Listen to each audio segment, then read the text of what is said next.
आज प्यारे बाप दादा हमें वरदान दे रहे हैं अपने हाईएस्ट पोजीशन में स्थित रहकर हर संकल्प, बोल और कर्म करने वाले संपूर्ण निर्विकारी भव। आज बाबा संपूर्णता का वरदान दे रहे हैं, निराकारी भव का वरदान दे रहे हैं। संपूर्ण निराकारी, संपूर्ण निर्विकारी अर्थात किसी भी परसेंटेज में कोई भी विकार तरफ आकर्षण न जाए, कभी उनके वशीभूत न हो। हाईएस्ट पोजीशन वाली आत्माएं कोई साधारण संकल्प भी नहीं कर सकते। तो जब कोई संकल्प भी व कर्म करते हो तो चेक करो कि जैसा ऊंचा नाम है वैसा ऊंचा काम है। अगर नाम ऊंचा, काम नीचा तो नाम बदनाम करते हो। इसलिए लक्ष्य प्रमाण लक्ष्य धारण करो, तब कहेंगे संपूर्ण निर्विकारी अर्थात होलीएस्ट आत्मा। बाबा बहुत सुंदर सम्मान हम सबको दे रही हैं। हमें अपनी पोजीशन, हम अपने वास्तविकता की पहचान दे रहे हैं कि बच्चे आप कौन हो। आज संसार की आत्माओं के संकल्प, बोल, कर्म, व्यवहार, स्वभाव, संस्कार आप देखेंगे हर आत्मा जो भी कर रही है उसका कारण यही है कि उस आत्मा ने अपने आप को क्या मान के रखा हुआ है। जिसकी जैसी मान्यता होती है वैसा ही उसका व्यवहार होता है, जिसको हम कहते हैं कि कॉन्शियस। जिसका जैसा कॉन्शियस वैसे उसकी धारणा, वैसे उसका कर्म, वैसे उसका व्यवहार, वैसे उसके संकल्प, वैसे उसके बोल, हर चीज कॉन्शियस के आधार से होती है।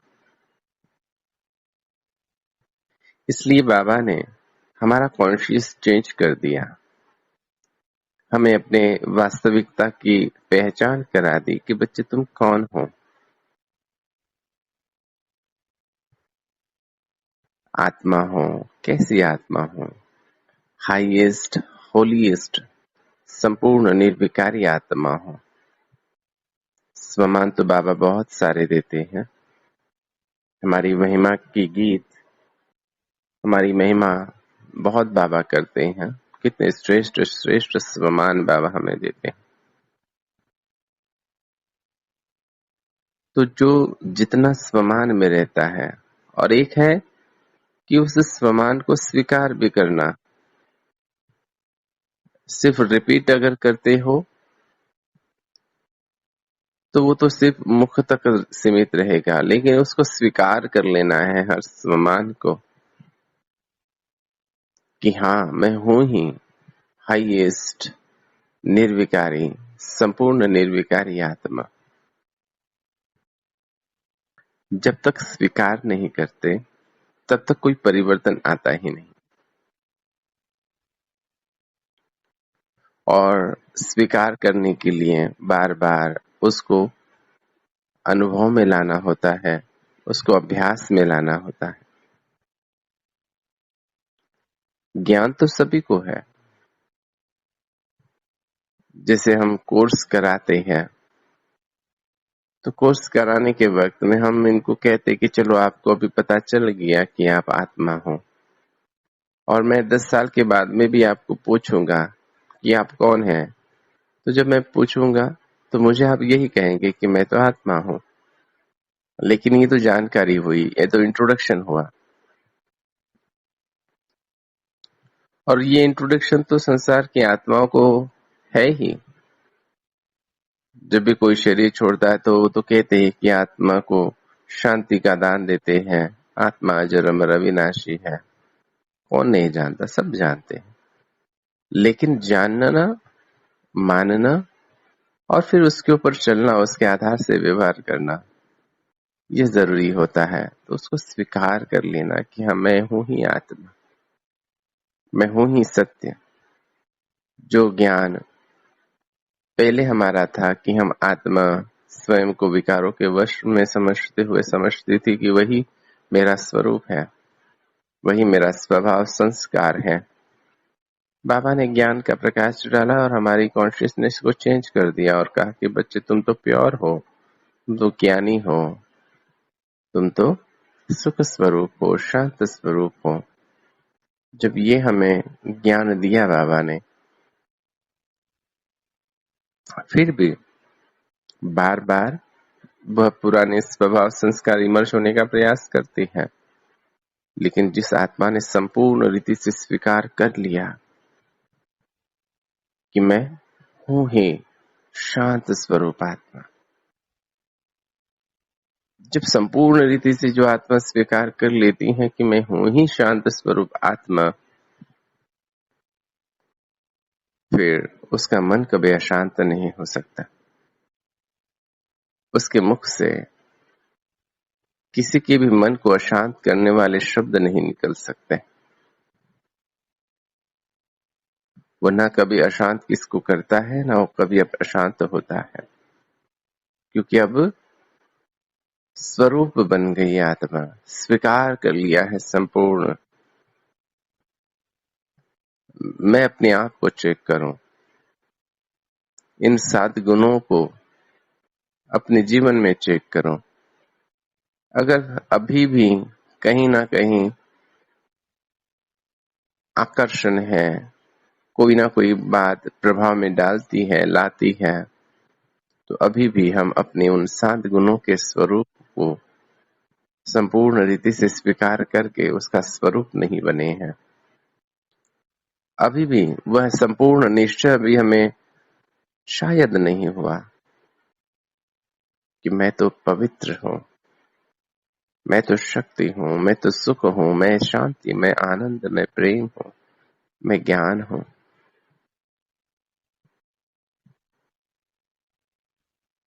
तो स्वीकार करना बहुत बहुत आवश्यक है। कोई भी बात जब तक वो स्वीकार नहीं करते तो बहुत ऊपरी स्तर पर रहती है। चाहे किसी का संबंध हो, किसी की सौगात हो, कोई साधन हो, चाहे जो भी। और आज बाबा हमें कह रहे हैं कि बच्चे, आप हाईएस्ट संपूर्ण निर्विकारी आत्मा हो, संपूर्ण निर्विकारी, संपूर्ण निराकारी आत्मा हो। और फिर ऐसी आत्मा के बोल कैसे होंगे, कर्म कैसे होंगे, इवन संकल्प। आपने हमेशा देखा होगा संसार में भी साधारण आत्माओं के संकल्प, बोल और कर्म साधारण होते हैं, और महान आत्माओं के संकल्प, बोल और कर्म महान होते हैं। कोई स्वयं को साधारण सोचते हुए महान संकल्प, बोल और कर्म नहीं कर सकता। अगर वो स्वयं को गृहस्थी, स्वयं को संसार के जो भी अवगुण है उसके आधार से स्वयं को देखता हो, तो वो महान संकल्प, बोल और कर्म कर ही नहीं सकता। सो हम हाईएस्ट संपूर्ण निराकारी आत्माएं हैं, तो हमारे संकल्प भी हाईएस्ट होंगे, बोल भी हाईएस्ट होंगे और कर्म भी हाईएस्ट होंगे, सबसे ऊंचे। हमारे ऐसे संकल्प होंगे कि जो संकल्प जहां तक कोई पहुंच ही नहीं पाएगा, हाईएस्ट, सबसे ऊंचे, श्रेष्ठ से श्रेष्ठ, स्वयं के लिए, शरीर के लिए, संबंध के लिए, संसार के लिए, हर बात के लिए श्रेष्ठ से श्रेष्ठ संकल्प होंगे, हाईएस्ट होंगे और संपूर्ण होंगे, उसमें कोई कमी नहीं। हमेशा बाबा संपूर्ण शब्द का प्रयोग करता है, संपूर्ण, कोई जिसमें कमी नहीं है। 16 कलह, जैसे सूर्य हमेशा संपूर्ण है, वैसे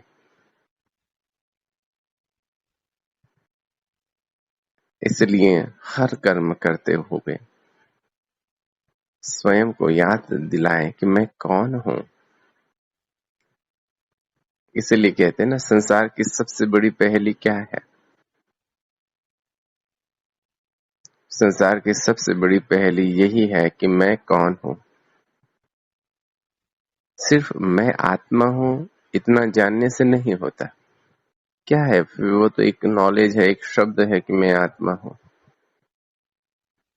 इसलिए आज तक संसार की आत्माएं उस गहराइयों में नहीं जा पाई, अपनी वास्तविकता को नहीं पहचान पाई, क्योंकि उनको पता ही नहीं था कि आत्मा एक्चुअल में है कैसे। 7 गुणों का स्वरूप है, ये पता ही नहीं था। और इतने जो श्रेष्ठ सम्मान बाबा देते हैं वो भी पता ही नहीं था। तो आज जो बाबा वरदान हमें दे रहे हैं, हाईएस्ट, संपूर्ण निराकारी भव, इस सम्मान को संपूर्ण रीति से स्वीकार कर लेते हैं और प्रण कर लेते हैं अपने आप से, चाहे कुछ भी हो, चाहे हमारे साथ कुछ भी हो रहा हो, जिसको बाबा कहते हैं कि मरने जैसी परिस्थिति भी क्यों न हो, हमारे ऊपर कितना कोई अत्याचार कर रहा हो, बुरा व्यवहार कर रहा हो, चाहे हमें, चाहे अपनों को दुख दे रहा हो, दर्द दे रहा हो, फिर भी मेरे मन में उन आत्माओं के लिए हाईएस्ट ही संकल्प होना चाहिए। ऐसे कितने उदाहरण भरे हुए हैं शास्त्र में, इतिहास में। अगर सिर्फ धर्म स्थापकों की अगर बात की जाए तो उनके जीवन में ऐसी ऐसी बातें हुई। कहते यीशु को क्रूज पर चढ़ाया जा रहा था, फिर भी उसके वाणी से हमेशा यही निकला कि हे प्रभु, इनको क्षमा कर देना। ये कहने मात्र, उदाहरण देने मात्र तो बहुत सहज है, लेकिन जब वास्तव में कोई हमारे ऊपर अत्याचार कर रहा हो, इस प्रकार से कोई तकलीफ दे रहा हो, अगर हमें कोई चाटा भी मार दे, चाटा तो बहुत दूर, कोई सार्वजनिक हमारा अपमान ही कर दे, तो भी उस आत्मा के लिए श्रेष्ठ संकल्प करना सहज नहीं रहता। परंतु जो महान आत्माएं हैं, हाईएस्ट और होलीएस्ट है, उनको मेहनत नहीं करनी पड़ती है किसी आत्मा के लिए सोचने की, इतनी श्रेष्ठ संकल्प करने की। वह सहज ही उनके मन से वह भाव निकलते जाते हैं, क्योंकि उनको पता है कि वो कौन है। संसार में भी कोई धनवान व्यक्ति होता है तो वो छोटी छोटी बातों की तरफ ध्यान नहीं देता। कोई अगर उसको कुछ बोल देता है तो भी वो उसकी तरफ ध्यान नहीं देता, है ना। आजकल के सेलिब्रिटीज भी हम देखते हैं, वो अपने सम्मान में रहते हैं कि उनको पता है कि वो क्या है, तो रिप्लाई में वह भी कोई ऐसे साधारण विचार प्रकट नहीं करते उन लोगों के लिए। आज जो भी बड़ी बड़ी पोजीशंस पर पहुंच चुके हैं ना लोग, उनको भी अगर पूछा जाए कि ऐसे लोग जब आपके साथ व्यवहार करते हैं तो आपकी सोच क्या चलती है, तो वो बताएंगे कि कैसा विचार वो करते हैं, कितना श्रेष्ठ और कितने अच्छे विचार वो करते हैं। सो ये साधारण से साधारण आत्मा भी जो इस संसार की है, जब वो ऊंची पोजीशन पर पहुंच जाती है तो उसके विचारों की वजह से वो जैसे जैसे हाईएस्ट संकल्प करती जाती है तो वो उस पोजीशन पर पहुंचती जाती है, और पहुंचने के बाद भी उस स्वमान में वो रहती है कि मैं कौन हूं। और यहाँ तो बाबा हमें कहते, बच्चे तुम हाईएस्ट संपूर्ण निराकारी आत्मा हो। और ये स्वमान सिवाय संगम युग के और कभी नहीं मिलता, और हम ब्राह्मणों के अलावा यह स्वमान और किसी आत्मा को मिल भी नहीं सकता। कोई अपने आप को हाईएस्ट संपूर्ण निराकारी कह ही नहीं सकता। हाँ, वो इस संसार का सेलिब्रिटी हो सकता है, इस संसार की महान आत्मा, संत आत्मा, धर्मात्मा हो तो ले सकती है, लेकिन हाईएस्ट इस शब्द का प्रयोग नहीं कर सकते। परंतु बाबा हमें वो शब्द देता है, सम्मान देता है, तो उसको संपूर्ण स्वीकार करो।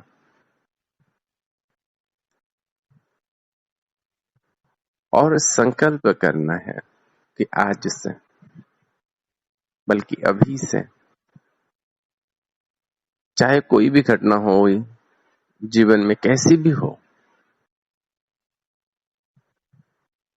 चाहे मेरा सब कुछ खो जाए, सब कुछ गंवाना पड़े, सब कुछ देना पड़े, सब कुछ त्यागना पड़े, छूट जाए, प्रकृति ने छीन लिया हो, लोगों ने छीन लिया हो, चाहे वो नाम, शान, मान, प्रसिद्धि, संपत्ति, सब कुछ छीन लिया हो, फिर भी स्वयं के लिए, अपने भाग्य के लिए और अन्य आत्माओं के लिए भी सदैव सोच ऊंचे ते ऊंची हो, हाईएस्ट हो।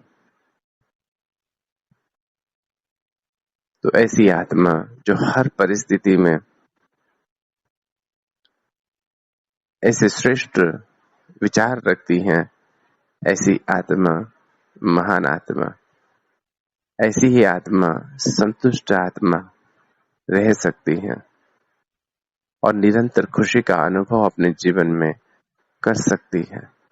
जो आत्मा संतुष्ट है वही आत्मा निरंतर खुशी का अनुभव करती है। इसलिए शास्त्र में भी आप देखेंगे, कहानियां भी आपने सुनी होगी कि किसी राजा से उसका संपूर्ण छीन लिया। एक समय ऐसे आया कि उसको अपने बच्चे को, पत्नी को बाजार में बेचना भी पड़ा। फिर भी उसने कभी भी स्वयं के लिए या फिर जो उसके साथ वो काम कर रहा था उसके लिए कोई नकारात्मक संकल्प नहीं रखा, ना क्रिएट किया। तो ऐसी महान आत्मा है, सब कुछ त्यागना भी पड़े, छोड़ना भी पड़े, जीरो हो जाए तो भी हाईएस्ट, मैं हूं ही हाईएस्ट निराकारी आत्मा। निराकारी क्यों कहा बाबा ने? निराकारी इसलिए कहा कि साकारी और आकारी इन दोनों स्वरूपों से मुक्त है। साकारी और आकारी अर्थात जैसे साकारी कामनाएं होती है, धन मिले, साधन मिले, संबंध मिले, प्रकृति के सारे सुख मिले, ये साकारी इच्छाएं हैं, साकारी कामनाएं हैं। और आकारी अर्थात मान, शान, प्रसिद्धि, किसी ने प्रशंसा करनी चाहिए, अप्रिशिएट करना चाहिए, ये जो आकारी भी कामनाएं हैं, इन दोनों कामनाओं से मुक्त। तो ऐसी आत्मा ही संपूर्ण निराकारी बन सकती है। क्योंकि आप देखेंगे परम धाम, शांति धाम में आत्माएं निराकारी अवस्था में है, अर्थात वहां पर कोई भी संकल्प नहीं है, निर्संकल्प अवस्था है, इसलिए उसको निराकारी अवस्था कहते हैं, निराकारी लोग कहते हैं। एक संकल्प भी उत्पन्न होता है अगर इच्छाओं के वश, तो आत्मा परम धाम से नीचे साकार वतन में आ जाती है। अब जबकि हमें वापस अपने घर जाना है, वापस उस निराकारी स्वरूप को प्राप्त करना है, तो फिर से हम अपने आप को इस साकारी और आकारी संसार से स्वयं को समेट लेते हैं, मुक्त करते हैं और अपने निराकारी स्वरूप में स्थित हो जाते हैं कि मैं आत्मा, इच्छा मात्र अविद्या, सर्व प्रकार की साकारी और आकारी कामनाओं से मुक्त, ऐसी में संपूर्ण निराकारी आत्मा, हाईएस्ट आत्मा, संपूर्ण निर्विकारी, होलीएस्ट आत्मा, तो जो निराकारी है वह आत्मा निर्विकारी बनती है, क्योंकि विकार का उत्पन्न या फिर विकार उत्पन्न होती है कामनाओं से, इच्छाओं से, जिसकी अपनी कोई इच्छा नहीं है। वह आत्मा संपूर्ण निर्विकारी स्थिति का अनुभव कर सकती है। तो जो हाईएस्ट होती है, होलीएस्ट आत्मा होती है, उनका संकल्प भी निर्विकार, उनकी बोल भी निर्विकार और उनके कर्म भी निर्विकारी, अर्थात किसी भी प्रकार का विकार उनमें नहीं है। उनके संकल्प भी किसी के लिए कहें विकारी नहीं होते, कोई भी प्रकार के कामनाओं के वश नहीं होते, कोई भी माया के प्रभाव में नहीं होते। उनके बोल भी बहुत शुद्ध और प्योर है, हर एक को सुख देने वाले, शांति देने वाले, जिसमें विकार का कोई अंश नहीं है, और कर्म भी सबको संपूर्ण पवित्रता की तरफ लेकर जाने वाले, सबको पतित से पावन बनाने वाले कर्म, जिनको सारा संसार फॉलो करे, ऐसे कर्म। तो ऐसी आत्माएं जो संपूर्ण निर्विकार, अर्थात किसी भी परसेंटेज में कोई भी विकार तरफ आकर्षण न जाए, न स्वयं का आकर्षण जाएगा और न कभी उनके वशीभूत होंगे, और न ही किसी आत्मा को अपनी तरफ आकर्षित करेंगे और न ही अपने वशीभूत करेंगे। तो ऐसी हाईएस्ट पोजीशन वाली आत्माएं सदैव अपनी पोजीशन में स्थित रहकर हर संकल्प, बोल और कर्म करने वाली संपूर्ण निर्विकारी आत्माएं, ऐसी आप महान, श्रेष्ठ, होलीएस्ट आत्माओं को स्नेह भरा याद, प्यार और ओम शांति, ओम शांति, ओम शांति।